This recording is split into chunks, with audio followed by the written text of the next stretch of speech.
In this video, you'll learn how to zoom out in Microsoft Project quickly and comfortably using just your mouse and keyboard. We'll keep this really simple, but I'll also explain what's actually happening on screen so you feel confident repeating it anytime you need to. First, make sure you have your Microsoft Project file open and that you can see your main chart area, usually the Gantt chart on the right side of the screen. This is where zooming in and out really makes a difference because it changes how much of your timeline you can see at once.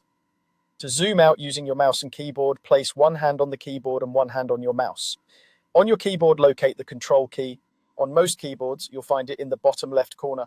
Go ahead and rest a finger on that key, but don't press it yet. Now, move your mouse so the pointer is somewhere over the main chart area in Microsoft Project. This tells the program that you want to zoom in or out on that specific part of the screen. If your mouse is off to the side or on a different panel, the zoom might affect the wrong area, or sometimes it may not respond the way you expect.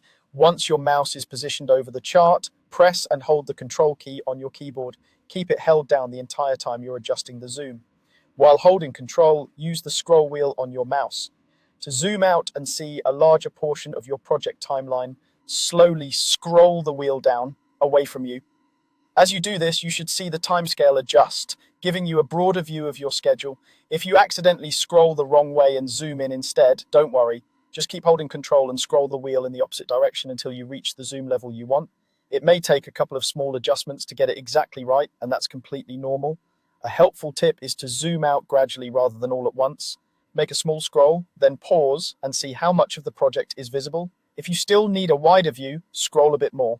This gives you more control and prevents you from zooming out so far that your tasks become tiny and hard to read. If at any point the zoom doesn't seem to change, double check two things. First, that you are still holding down the Control key, and second, that your mouse pointer is resting over the main chart area. Releasing Control or hovering over another part of the window can interrupt the zoom. You can use this same Control plus scroll method throughout your planning session. For example, zoom out to see the entire project timeline and overall structure, then zoom back in to focus on a specific week or a particular set of tasks. Switching between these views makes it much easier to manage complex schedules and spot potential overlaps or gaps. That's all there is to it. By holding down the Control key and using the scroll wheel on your mouse, you can quickly zoom out in Microsoft Project whenever you need a broader view of your plan.